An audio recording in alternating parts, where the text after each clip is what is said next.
أعوذ بالله من الشيطان الرجيم بسم الله الرحمن الرحيم وضرب لهم مثلا رجلين جعلنا لأحدهما جنتين من أعناب وحففناهما بنخل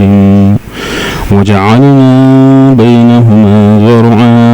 په سورة کهف کې اولنۍ څه شروع نو صحابه کهف د واقعې نه بعد چونکې دا سورت چې دی دا د دجال سره ډېر غټ تعلق دی.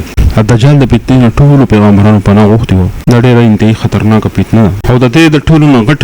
زهر چې کوم دی هغه د دنیا محبت دی. ټول تاریخ کې په دې ډول کې چې دنیا څونه د دنیا چمک او دمک څونه سیوا شوی دی دا په دنیا په تاریخ کې مخکې نه و. د دې شاته ټول د دجالي نظام لاس دی. دجال رانږدې دی چې راووځي او داغونه مخکې دجالي نظام چې دی هغه مخکې نه راوتی دی. روډ میپ ورته تیار دی او په دې کې غټ لاس د میډیا دی، کو ډرامې دی، کو فلمونه دي. د هیروګان چې د هغو چې کوم لایف سټایل ښیي، کلاړیان چې دي د هغو چې کوم لایف سټایل دی او دونه چمک دمک سره ښیي چې د ټولو خلکو بیا دغه آیډیالي او ټول خلک چې دی په دغه لایف سټایل چې دی د هغې لپاره چې دی ټول ژوند چې دی تېروي. حالانکې دا یو دوکه ده. الله تعالی په خپله دنیا ته دوکه ویلې ده وما الحیات الدنیا الا متاع الغرور. او دجال هم دوکې ته وایي، دجل چې دی فریب ته وایي. نو دا خو په فریب پسې خلک ورپسې شوی دی. دې نه مخکې اوس دا رکوع چې کومه ده نو دا ټوله هم دغه شرک طرف ته اشاره ده. د ماده پرستۍ دا شرک چې کوم دی د شرک په هر زمانه کې خپل شکل بدلی. ځکه رسول صلی الله علیه وسلم ویلي د ما د امت تسامیري بت چې دی مفهوم دی د حدیث چې هغه درهم او دینار دی. او دا ویلي دا بل حدیث کې دا مفهوم دی چې ټول نه لویه فتنه دی امت لپاره چې دی نو هغه دینار او درهم دی. یعنې دینار او درهم چې دی د دې نن سبا عبادت شروع شوی دی. عبادت دی ته وایي، شرک دی ته وایي چې د الله نه په غفلت کې شوې، د کتاب نه په غفلت کې شوې، څه اهمیت د دې پاتې ستا په نظر کې نه شو، دا شرک دی. نو نن سبا د مادې د لاسه موږ ټول چې دی په غفلت کې سر یو. زموږ 24 غنټې منډه تړلم دا ده چې بس مال مال مال. ځکه چې دا لایف سټایل دا شیزونه دا چمک دمک د دې اصول چې په دولت باندې کېږي د ټولو نه غټ دجل، ټولو نه غټه فریب چې دی نو هغه هم د پیپر کرنسي دا د پیسه ده. نو دې نن سبا ټول خلک چې دی لیونی کړی دی. مونځ کې د خلکو چې حساب کتاب روان کړي لکه څنګه چې په جامع مسجد کې چې کوم په بازار کې او په هغې کې د مازدیګر جمع شو، استاد سره فکر شو چې ما 3 رکعت وکړو، 4 رکعت وکړو. د بازار جامع مسجد ډک په هر وخت فل به نو بیا هغو تپوس وکړو چې ما ګورې 3 رکعت وکړل له مقتدیانو نه کو ما 4 رکعت وکړل. ټول جومات چپ وړو چا ورته سره غږ وکړو. په دې کې یو بابا پاسېدو په اولني صف کې، هغو ته یې مولوي صاحب 3 رکعت وکړل. ټول خلکو په باندې سبحان الله. نو یا بابا په خپله شروع شو وایي چې ګوره مولوي صاحب ته لکه وضاحت کوو چې 3 رکعت یې ځکه وکړل زما 4 زامن دی. دې مازدیګر د مونږ مخکې ما د هغو چې دی نو پیسې راوړي دلته په دې زما دکان خواته د هغو دوکانونه دي. په اولني رکعت کې ګوره زه د مشري د زوی چې دی د هغوی حساب کتاب کوم، په دویم کې زوی د 2 نمبر حساب کتاب کوم، په دریم کې بیا د 3 په 4 کې 4 ما د 3 حساب کړو 4 والا پاتې چې تا سلام وګرځو. لکه دا نمونځونه زموږ ټولو دي. د دې محبت چې دی دا زموږ ژوند ته رادننه شوی دی او د سامري د هغې ښې شان دی. کوم ماشومان دی چې هغه به ویډیو گیمونو په شوق کې ډېر دی چې هغه به چې فیسبوک په دغه کې چکر کې بلېږي سوچ وکړي. کم بېروزګاري کو روزګار والي هغه به د دغې پیسو د ډېرولو په چکر کې پیسې به څنګه ډېرېږي او پوره کېږي نه بس په دې کې چې دی په دې چکر کې دی لاړ شي او آخرت ته پرهیز نه کړی. او اصلي شی چې دی آخرت دی. دې رکوع کې چې دی د دنیا د دغه شرک مثال چې دی مطلب چې دی نو هغه واضحه کوي په دې مثال سره. د 2 کسانو مثال دی. دا 2 کسان ډېر کسان وي دا ورونو، 2 کسان وي دا ځینې کسان وي دا رشته دارانو تر زامنو، ځینې وي دا ملګري وو. واقعیت چې دا په شام کې شوی و. شام یو ښار دی رمله او په دې کې دا واقعه د الله تعالی چې دی بیا راوچته کړه او دلته په قرآن مجید کې هغه الله تعالی ذکر کړه او مطلب په دې سره هم دغه دی. ځکه چې دې کې دا سړی په اخره کې ووایي کاش من الله سره څوک شرک کړی نه وي. حالانکې د بت په دې کې شرک هغه نه دی کړی. زه دنیا ذکر وته شه دنیا باندې دوه بحث دی. نو د دنیا د شرک طرف ته چې دغه د ماده پرسته شرک دی د نن دې زمانه کې ته شرک وایي چې الله تعالی د مانه ير دی. اخرت چې د نیر شو دا نه الله ير شو. ځکه چې اخرت عقیده ډېره غټه عقیده ده. د دې انکار چې دی هم د الله د ذات انکار کول دی او دا چې دی نو شرک دی او دا کفر دی. نو مطلب انسان په دنیا کې دوه سری چې هغه اخرت هم ير شي. تزهید په دنیا دی د دنیا نه ذکر شوی دی او دنیا بے رغبتی ذکر شي دا چې دا ګوري دوسے دو آدھا گوری دا زڑو دی لگول زینا دی جہاں جی لگانے کی دنیا نہیں ہے. امام غزالی رحمۃ اللہ علیہ چې فرمایي مثال پر ډو په ډیرو خپل کتابونو کې دا مثال ورکړی دی چې یو بیړه ده یو کشته دغه روانه ده کې مسافران دي او په یو جزیره باندې سټې کوي لږ شانتې وردېږي نه کسان چې دي نه اوچت کې چې راشي تاسو لږ دې کې وګرځئ تفریح وکړئ او بیا چې دی تقریبا ګنټه بعد چې دی واپس پر راځي کشتۍ ته وځو خپل منزل ته روانېږو دې کې چې دی کم کسان سرکوش شي نو امام غزالي رحمت الله علیه فرمایي چې اوس یو کس پر اسکا دا وګڼي چې د هغې په میوو کې د هغې په هغې ښکلې سیمرو کې چې دی یو کس ور ډوب شي او هغه چې دی هلته کې زړو لګي او کشتۍ تیاره شي او دی لاړو او کشته ټیم برابر شو کشته دونه لاړه دی په دنیا دغه ځای کې پاتې شو دلته درندې نه راشي ته به چیر پاړ کې دلته وادي پاتې شي تباہ وشي دا شانته فرمایي چې د دنیا لکشن صحت لپاره چې د مرغلي دلته کل من علیها فان دلته هر شی چې فانی دی هر شی ختمېدونکی دی د دې یو شی وفادار نه ټول به وفا دي نو لکشن صحت ته څنګه او بیا تلل دی دینه نو مسافر ژوند دی نو مسافر اقسټه دلته لګه شانتي نو ځکه وایي چې دلته کې موږ پرسکا زړه وسولګو په دې ځای کې دا د مثال هغه جزیره دی چې دلته مطلب د عمر یعنی ټول توجه دلته ورکړه اصلي کوم وطن چې دی اصلي کوم مقصد چې دی اصلي کوم ذکر چې دی او نه ختمېدونکې ژندګي دا هغه بالکل موږ پرېښود او اصلي کوم سفر چې کوم طرف څنګه دی او د پرات دنیا مزرعة الاخره خو دنیا یو پټی دی مطلب دا دا موږ هلته ورډوب شو نو آخرت را نیر شو نو برباد شو د دنیا چې دا بیا ته برباد کړو دنیا دې دوکې دنیا مکمل یو دوکه ده رکوع کې پوره رکوع کې دغه واقع بیانېږي او د دې هم دغه طرف ته اشاره ده چې ماده پرستی د دنیا مینا او خاص کر د دې زمانہ کې چې کوم د دنیا نه چمک دمک دی د دې زمانه د پر خاص کر دا شرک ماده پرستی دا شرک چې کوم دی نو دې طرف ته اشاره ده د دوه کسان چې دا د بحث سره هم په دغه شرک باندې او د شرک تلاسه چې د انسان ته په دنیا کې مذاب ملويږي ځکه په دې کې ډېر غټي برت دی په دې واقعي کې د کوم چې الله تعالی بیانې چې د دنیا مینا سبب ګوري د عذاب دی او دا سبب د شرک دی او دا درې نتیجې پکې دي او دا انکار د آخرت نه دی ځکه چې وایي چې کوم سړی د دنیا سره مینه کوي نو دا خو د الله تعالی سره چې دی د کینه کوي د الله سره ملاقات چې دی د هغې اولنی ذریعه چې د نه مرګ دی ته الله ته مړ شي ته به الله سره میلاوېدل ستا شروع شي دا یو پل دی چې دی باندې انسان د الله سره میلاوېږي نو ته چې دی د مرګ نه چې دی یېرېږي مرګ چې دی ستا نه دی خوښ ستا دنیا خوښه ده ته آخرت تېر کړی دی د آخرت سره د الله طرف ته توجه کوي په آخرت کې به الله سره ملاقات کېږي د هغې لپاره ستاسو فکر نشته په هغې ستا یقین نشته هغه دې باندې چې دا سره کېدی نه شي دنیا مینه او د آخرت یقین دا سره نه شي کېدی څنګه چې په یو ګیلاس کې اور او اوبه نه شي یو ځای کېدی په یو لوښي کې دغه شانتې په یو زړه کې چې دی که نه دنیا مینه او د آخرت مینه دا نه شي یو ځای کېدی او اصلي آخرت دی او سکون په دې کې دی چې کوم انسان په آخرت پسې ورپسې شو دنیا د آخرت سوری دی دنیا په هغو پسې په خپله ورمنډې وي او دا دنیا چې دا په خپله هغو په خپو کې پرتې ذلیله پرتې خو چې کوم سړي دنیا د حدیث مفهوم دی په خپل مقصد وګرځو دا دنیا چې ده بیا د هغو نه تښتي او د په تندي کې چې دی داسې فقر ولیکلی شي یعنی مطلب دی اربپتی خو دی بیا فقیر دی به مړېږي نه خپله حدیث مفهوم دی د ده په زړه باندې بېسکوني کېښودی شي بېچیني به کېښودی شي دی هر وخت خپي هر وخت د دنیا په فکر کې ځکه شیخ عبدالقادر جیلاني رحمت الله علیه هغو له یو کس راغی ویې ورته ستا کشته ډوبه شوه مالدار سړی نو هغو ته الحمدلله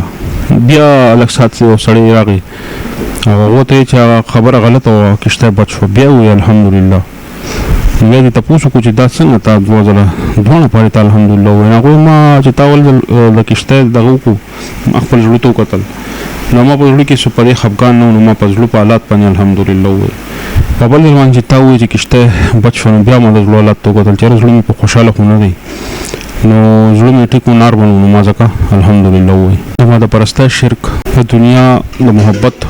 دا چې دی د زمانې ټولو غټ شرک دی په دې زمانه کې شرک چې دی دا شکل اختیار کړی دی چې هر انسان دنیا په عیش عشرت پسې او دا خپل عیش عشرت او د دنیا د چمک دمک چې دی او دنیا د دوکه او د ډول سنگار د خپل مقصد ګرځولی دی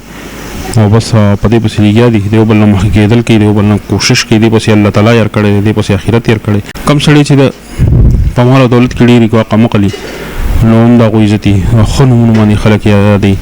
او چې کوم سړی د آخرت دغه هغه د خلک له پسپکه باندې ګوري آخرت خبرې کوي هغه انسانان چې دین په سکی سره حسابي نه غسړي ته خيار وي چې کم په مال او دولت کې کو په جایز طریقه ده کو په ناجایز طریقه ده خو بس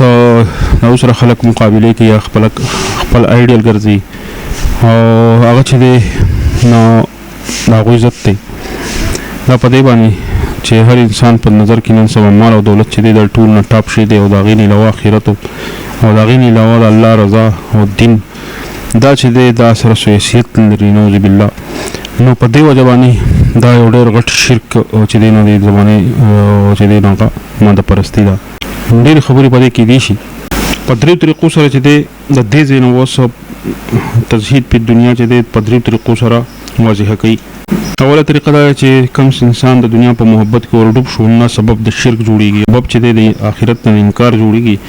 او د دې د لاسه په دنیا کې عذاب ملويږي ټول خطرناک خبره ده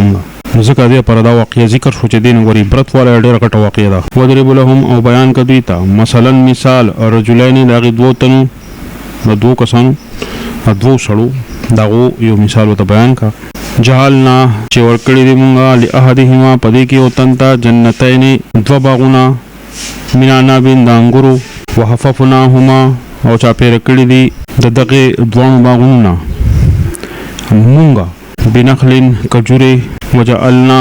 او پیدا کړیو مونږه بینهما دغه پمینس کې زرع فصل ناوی پمینس کې فصل رجلان بس مثال دوه کسان ورکړی دی دا مثال خبره ده دوه بشور پسې کېدل نه پکار نګر دونه تفصیلی ضروري نه یا سو کو څنګه چلو وسه دې 33 34 35 او 36 نمبر آیات دا آیاتونه چې دین په دې کې ذکر د حالاتو د مالدار د سړي ذکر دی چې مشرک او منکر د آخرت ته کلت الجنتین د دوه باغونو ورکواله آتت اکلها میوه خپلې ولم او نوې تظلم چې کمی کړي منه د باغونو شان سمېوي یعنی میوه نه کمولې وفجرنا بیاولی مونږه خلالهما پمین دغه دوه باغونو کې نهر نیرم پکې بیاولی وکانا له ثمر او دی لرا نور مدنه او کانو له ثمر دین مراد ده چې دغه د لاسه ډیر یعنی نور مدنه د دلوا د ډیر زیات تاغین راتل قال لصاحبه نو پسو دو د خپل مرګری تا هو یحاوروه او هغه سره خبري اړولې انا زو اکثر زیات یم من کستانا مالن مالدار یم نه په مال کې او ازو زور اور یم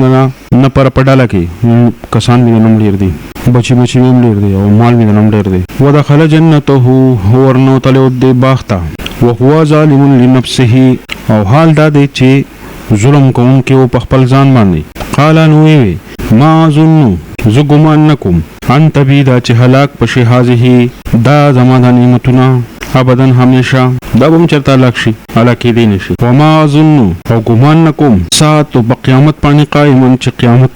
قائم شي یا قیامت منکرو په دنیا کې اوسړې ورډوب شي یا آخرت ته سي او سره سخکاری نه خطرناک نشه وما ظن الساعه قائمه زما د سره دا ګمان نه چې قیامت په قائم شي نو عقیده چې نه ورته آخرت عقیده چې انسان آخرت عقیده ټیک ودی به سټ بیا به هر بل ټیک کې چیرې دی به ما حساب کتاب کیږي چې دوی زما بچ ټیک شي نو ول د آخرت عقیده ټیک کا بس چې دا ټیک نو انسان بیا په دنیا کې هر ګناه کوي بیا سره یری نه ګناه او کو بل پرز قائم شي ولا ان ردت او زو ګرځول شو من الى ربي خپل رب ته یعنی قیامت قائم شو جو الله لاړم بل پرز په قیامت کې ناددن خیرا منها نذبهم ورا د دینه منقلبا زید ورتلو یې هلته به ماته ډېر زبردست دی ځکه الله به ما دلته رحم کړی دی ارض کې را باندې رحم کوي دا دنیا دویمه خطایي ده چې کوم انسان په دنیا کې ورډوبي او د سره مال او دولت راشي نو دا دوه خطایانې راشي او خو د آخرت کې بیا دی دوی چې بس آخرت هم زما دی آخرت کې هم په ما مهرباني او دلته هم چې دې خبرې د دې نفسیاتو ذکر شوی دی انسان بیا د نفسیات جوړیږي اوس په 3738 نمبر آیات کې کلام چې دی دا خبرې چې دا بل کس دی چې موحد هغه نه کامل کسو غریبو ادي چې سره دا کوم کلام کې دا ډایلاګ سره دی کې ډسکشن نو دا د دې نمبر کس دی اوس دا غو ذکر دی په دوه آیاتونو کې قال له صاحبه هو دتا ملګری دو او هو یحاوروه او حال دا دی چې دوه جواب ورکو اکا پرتا بالذي آیات کو پر او شرک دا غزاد سره خلقک چې تی پیدا کړي من تراب نخورنا ثم من نطفه بیا د نطفه نه پیدا کړی اولنی انسان د خاورې نه جوړ شو د پلانټ نه الله تعالی د دې ځمکې نه الله تعالی خاور راوغسته او د هغې انسان جوړ کړو بیا چې دی اوس انسان نسل چې برقرار دی نو په دې نطفه باندې دی په ساس کې باندې نو الله تعالی فرمایي چې د کسب دا چې کور ته الله تعالی جوړ کړی د خاور نه بیا د نطفه نه جوړ کړی ثم سواک رجلا بیا ستانه جوړ کړو برابر کړی په شکل د سړي کې انسان شکل یې جوړ کړو یو سړي شکل یې درکو دا نعمتونه الله تعالی په تا باندې کول وستا خیر کې وستا د غوسه شرک کې چې چا ته جوړ کړی د غوسه شرک کې تی سواک یعنی بیا برابر کړی دغه نطفه نه رجلا سړی د نه جوړ لیکن زوام هو الله دغه الله چې ربي زما رب دی ولا شرکو بربي احد او زه هیڅ څوک نه شریکوم د خپل رب سره هیڅ څوک سره نه شریکوم احد یو کس سره نه شریکوم اوس په 3940 نمبر آیات چې دی نو پدې کې اول تعلیم د مؤمن نه کافر ته د کلماتو د توحید په وخت او د داخلي د باغ چې تو باغ ته داخلي کې دا کلمات وایا او هر نعمت په ټیم کې د هر یو نعمت په وخت کې دا وایا دا ول تعلیم مسور کې دا نه کومه سړی او رد پاغو باندې د هغه کلماتو چې هغه ویلو پاغي وخت داخلي دوکي پاغي باندې رد دی هغه چې کوم خبري کړي وي پاغي باندې رد دی چې دا خبري نه وي پکار دا و چې د سیده نمونه خبري بده لکه دا نمونه خبري کو دا ول تعلیم ور کړی دی ولولا اذ دخلتا اوله چې کله داخل شوی باغ پلتا قلتا نو تا ولیدا نو ویل ماشاء الله چې هغه کیږي چې الله تعالی وغواړي لا قوت الا بالله او نشته قوت مگر په امداد د الله تعالی سره دی ان ترنی کچریتو انی انا مالرا اقل منکا کمستانا مالن په مال کې وولدا او پاولاد کې پاسا امید دی ربي چې رب زما ایوتیانی خیرن چې را بکړي ما ته غوره من جنتک ستا د باغنا ويرسل علیها او راوبلیږي علیها ستا په د باغونو باندې من السماء د بره طرف نه عذاب پتصبح نشیبدا ستا د باغ سعیدن میدان زلقا خویا او یصبح او یا بشی ما اوها د غید او بو ستا د باغ دا غورن وچی پلن تستطيع پستا به طاقت نی له طلبه راخکار کول داغي نغې د راخکار کول بیا طاقت نه لري او وچی شي بیا ستا په اس طاقت نشته چې واپس راغوري څوک پیراوړي واپس و اوهی تو راګیر کړی شي بسمره مالونه د هغو پازاب کې فاصبح نو پسورو شو يقلب کفه مرولل د خپل لاسونه علا په هغه مال پس ایمان پک چې کمی خرج کړو فيها په باغ باندې چې کوم خرڅه پکړو پای پسې به الله سنم وړل و یا خاویتنا غره غرزدلی ولا وروشیا پچتونو خپل باندې و یقول او وی ویل د سړی یا لیتنی هاي افسوس لم اشرک برب احد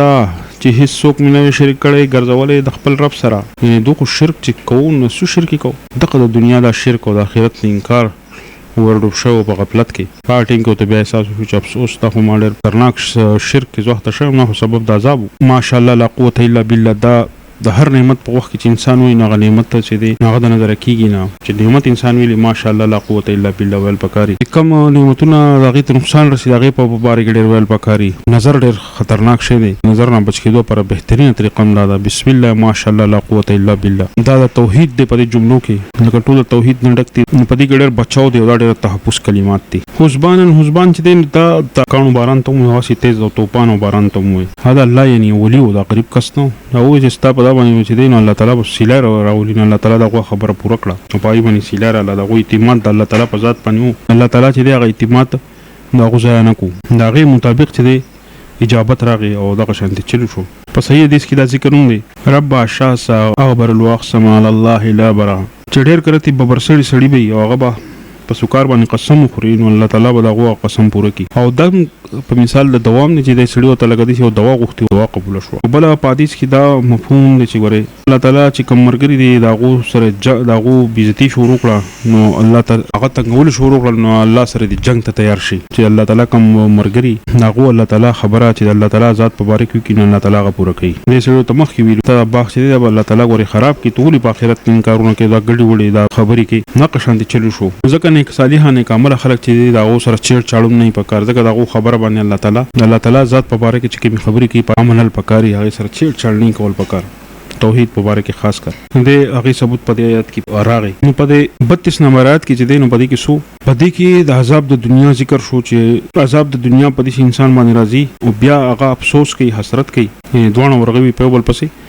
مغل بیا او د دې سبب لکه دنیا لا سبب چې نه یا لاتنی لم اشرک بربی احد عذاب طرف ته اشاره ده الله سره افسوس چې ما څوک شریک کړي نه الله طرف ته توجه وي اوس په دې بلایت کې چې دین رد شرک په تصرف باندې چې معبودانی باطل چې دی یا نور سن الله نه لو چې سونه طاقتونه قوتونه دي نو غوړي د عذاب الهی نه څوک نشي بچ کولای دا تصرفات انسانانو سره نشته ولم تکن له او نو دلرا فیتن هزدلا ينثرونه چې دوسره مدد کړي وي من دون الله سوا د الله نه وما كان منتصرا او نو د بدلا غستون کې نو طاقت نو چې بدلا بیا غستې د الله نه څوک بدلا غستې او نو سړي شډل او چې بیا د بچړي نه واک د دون تصرف ته چا نشته دون طاقت ته چا نشته د الله مخې لرش طاقتور ذات ته فیتن یا پیا دا هغه ډلې ته ویلی شي یا جمعات ته یا پارټا ته چې مصیبت په وخت کې خلک هغه ته رجوع کوي پناهي وسره حاصلې نه دی مطلب هغه سړي چې کم تابعدار لکه نوکرانو د دنیا په کم طاقتونو باندې غو نظر نو هغه ټول ته اشاره د الله نه علاوه هیڅوک چې دی بیا ته نشي بچ کولای چې الله تعالی در باندې ګوري کله عذاب درکې کنه نه مطلب دی 44 نمبر آیت کې چې د اسبات او اختیار او تصرف چې د خاص الله لپاره ثابتي چې دا غوري طاقتونه صرف د الله سره دي هنالک پداسي وخت کې الولایت واک او اختیار لله الحق یو الله دی یقینا هو خیر هغه غوره دی ثوابا بدلی والا دی وخیر عقبا او غوره نتیجه ورکوونکی دی الولايه نه مطلب دی قدرت او سلطنت الله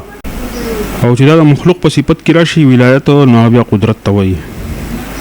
او ولایت دوستانه ته وایي هنالک نه مطلب چې دی وخت عذاب دی په دنیا کې کوه عذاب مینو شو کو په آخرت کې مینو شي هنالک دغه شان دی او هو خیر ثوابا و خیر عقبا مطلب دی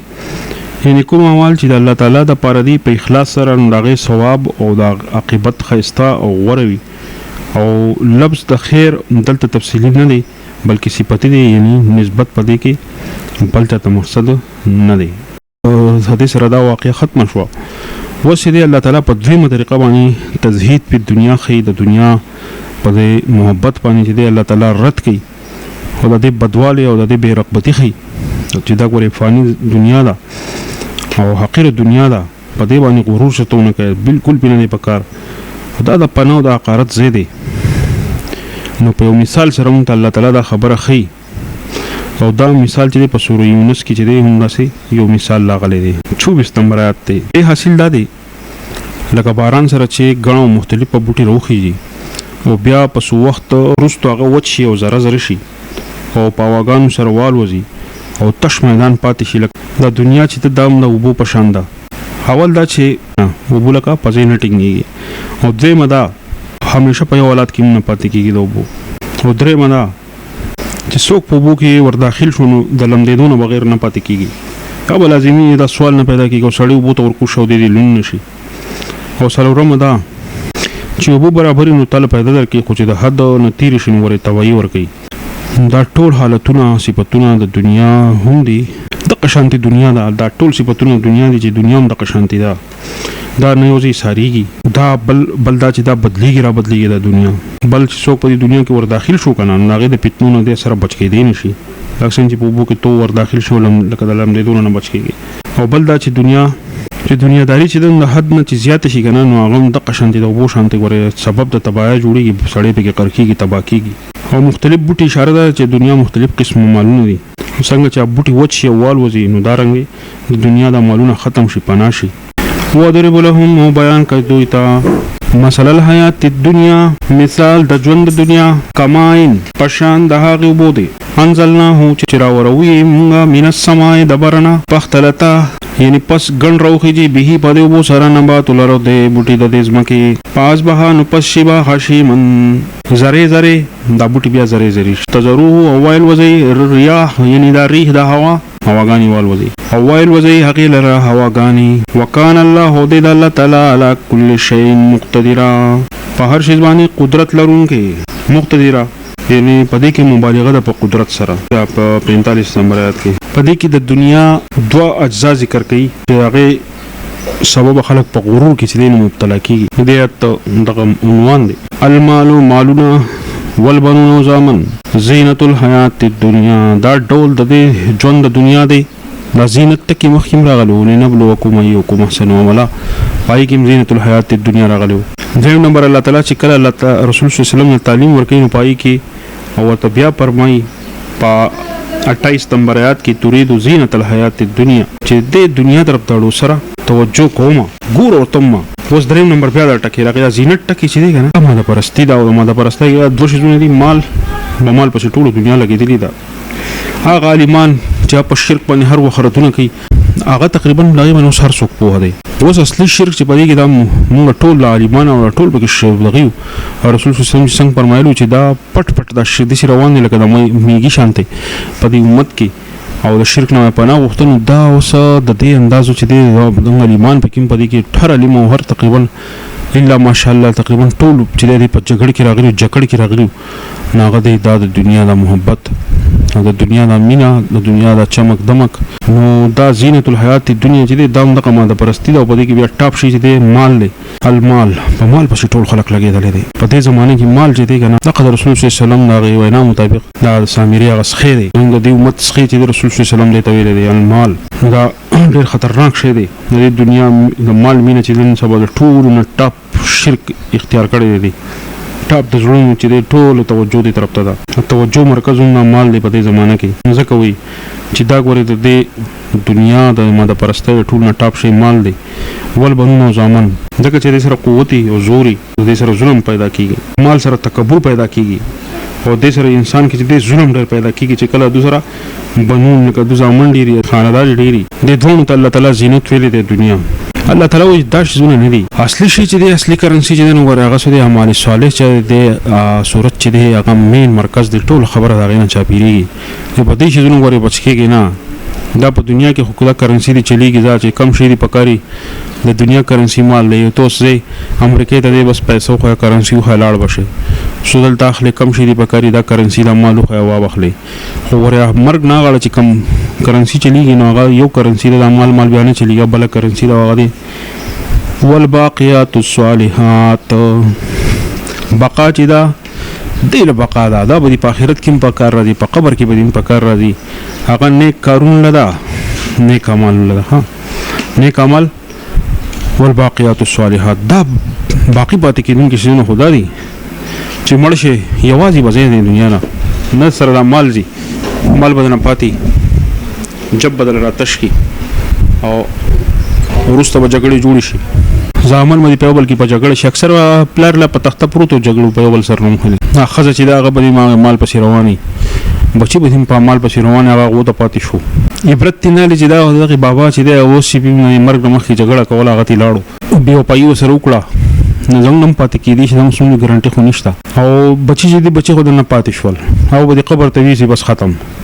ادینا غړا اوس چې کوم کرنسي ستا په کاریږي په پولیس ویرات باندې کوم چې دی پر کاریږي په میدان حشر کې هغه چې دنو والباقیات الصالحات وځای کرنسي ستال ته په کاریږي بس اوس په دې چې دلته څنګه کم شي دی په کار او بس پیسې خو او گاډي دی په کار دی او بنگلې دی په کار دا حاصل شي ته نل ته بیا دا غږی کرنسي چې دنو ورس اعمال صالحه نو په دې سره ترغیب دی په الباقیات الصالحات سره اخرت طرف ته چې هر عمل کې اخلاص پکار دی او اتباع سنت پکې پکار ده. په باقیات الصالحات کې پنځه منځونه شامل دي، ټول نیک اعمال پکې شامل دي. او په مسند احمد کې چې د باقیات الصالحات سبحان الله والحمدلله لا اله الا الله والله اکبر ته ولا حول ولا قوه الا بالله تمویل شوی دی. ټول نیک اعمال چې دي چې اخلاص پکې سنت مطابق باقیات الصالحات دي اعمال صالحه دي. الله په کوئی چې د مال او دولت نه او د دنیا د بچونه د نه قیمتي شي چې د ناغسو دي باقیات الصالحات نه کامل نه دي خیر نه ډېر غوړي دي هند ربک پنځ د رب ستابانی ثوابن بدل کې په بدل کې چې دا ټول نه خشي دي وخیر نمل او ډېر خلی په امید کې هغه امید ساته دا چې د مال او د زامنو د دې طاقت او د دې د امیدونی نه برباد شي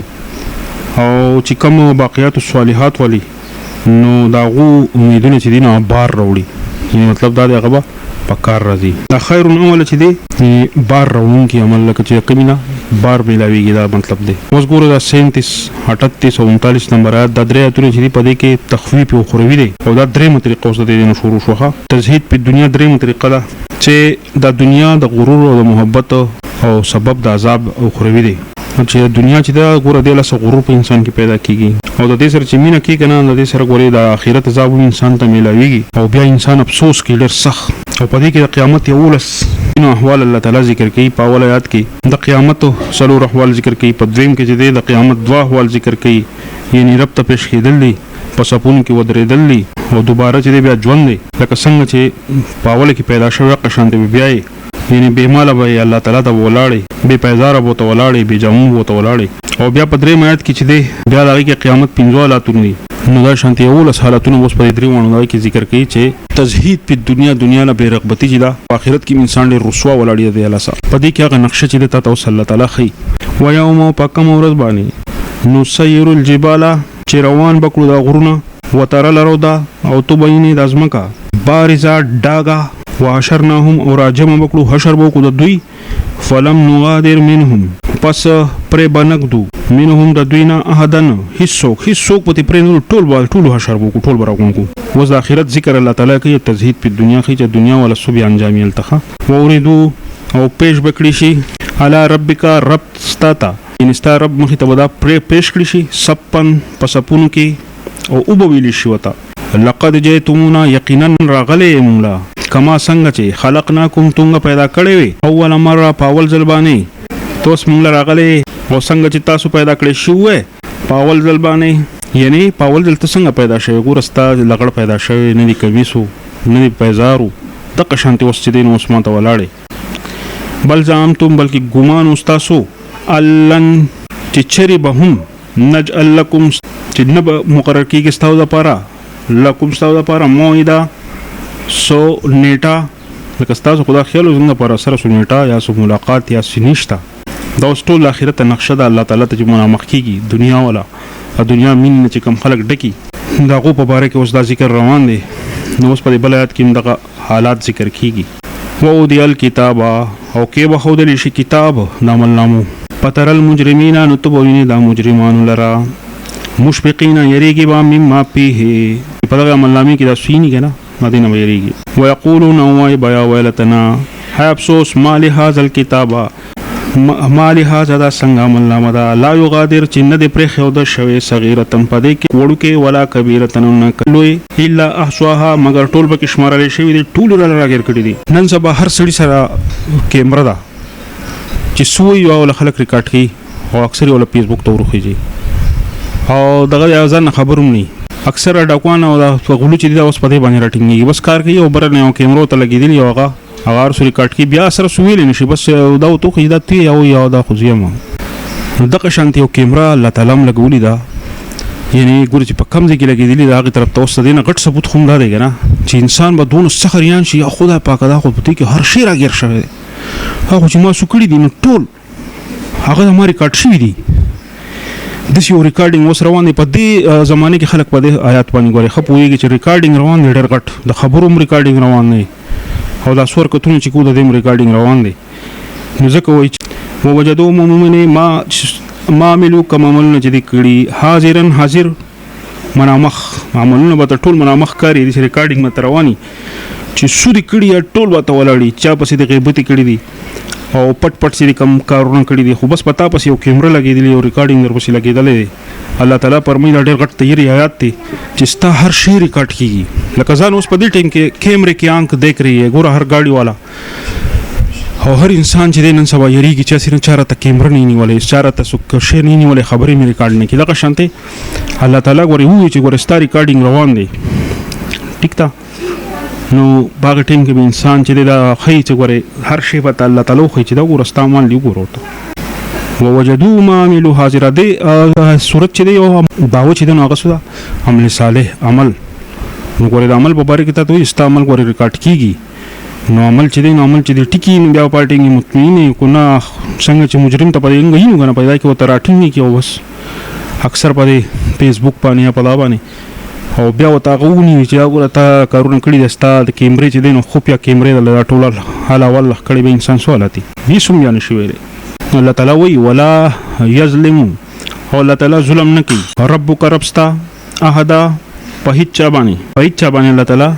ظلم نه کوي دا چې د دنیا تزهید په دنیا چې دین په دې طریقو سره الله تعالی ذکر کوي او ذکر کو په مثال سره د دوه کسانو په واقعیا سره الله تعالی چې الله تعالی فرمایي چې په حدیث کې راځي چې د دنیا د امینه چې د ټول ګناهونو جرړه ده او الله تعالی د دنیا چې جوړ کړه نو دې الله تعالی سره په مینا او په محبت باندې بیا کتل دي الله تعالی دې ته په قران مجید کې عاجله ویلې دي دا یو مردار ده رسول صلی الله علیه وسلم څنګه صحابي ته وي مړه ګډه یا مړه بيځه وته دا په سو اخلي نو وته دا خو په یو تانیزم نخلم دا رسول صلی الله علیه وسلم چې د دین هم به قیمت چې الله تعالی ته دنیا ده د هیڅ حیثیت نشته دا په حدیث کې راځي دا مردار ده او د دې چې کوم شوقینان دي نو هغه چې د قلب په مثال هغه د سپودي نو د دې پسې کم خلک لګېدلي هغه خو چې دین او په مړی په مرداري پسې چولې یا خو سپیشل نو نن سبا د ټولو غټ شرک چې دین هغه سوی هغه د دنیا مینا او محبت ته ماده پرستی ده نو ځکه په دې دوه آیاتونو کې په دې دوه رکوګانو کې په دې باندې رد شو او تزهید په دنیا او د دنیا بے رغبتی په دې کې بیان شو چې دا غوري د دې دجالي نظام او د دجالي سیستم نه ټولو نه خطرناک شي چې د دنیا مینا او دنیا رغبت ته د دې نه چې د ځان بچ کول او ځړو کې د لزین اور کول دا کامیابی ده او دا چې د الله ته نږدې کېدو سبب دی نو چې کله په دماغو کې په ځړو کې دا نه نو بس الله تعالی ورنږدې شو چې کله به کې دی نو بیا انسان چې په دې کې څنګه چې عیسی علی السلام هغه خخت سر دلان کې خو نو شیطان وتراغي وي وته ز څنګه ته خو دنیا خپل کړه لکه مته دنیا یو شی تراواله بس سوچونه ته دنیا شروع شي نو ختم کې لګړم ما سنگل باندې لاس کې خو لري کا دنیا مې لګي کړه بس دنیا کې ورته بدل نه پکار دوکې زیاده او چې کوم صحیح شیزونه دی ول باقیات الصالحات نیک اعمال الله تعالی وي زما د شیزونه خوخت او د شیزونه چې دی خیر او نمله دا برابر شیزونه دي اصلي شیزونه د باقیات او د دله بقا ده دا باقی پاتې کیدونکې دي او باقی د ټوله دنیا هر شي چې دی دا الله تعالی په دې غزر خو چې ګوري دا سودي دا غوري پزول شیزونه دي دا برباده ول شیزونه دي یا کریم الله دنیا په دې دوکه کې مراولې الله تعالی اخرت هم خسته کوي الله تعالی سونه بیماران دي ټول صحت ورکړي الله سونه کسان چې په قرضونو کې مبتلا دي الله ټول قرضونه روباسي الله تعالی کم انسان چې په مصیبت کې تکلیف کې دي الله سو مسله دا وت الله هري کې ولا ټول انسانان ته الله ایمان ور نصیب کې ټول دنیا مسلمانان کې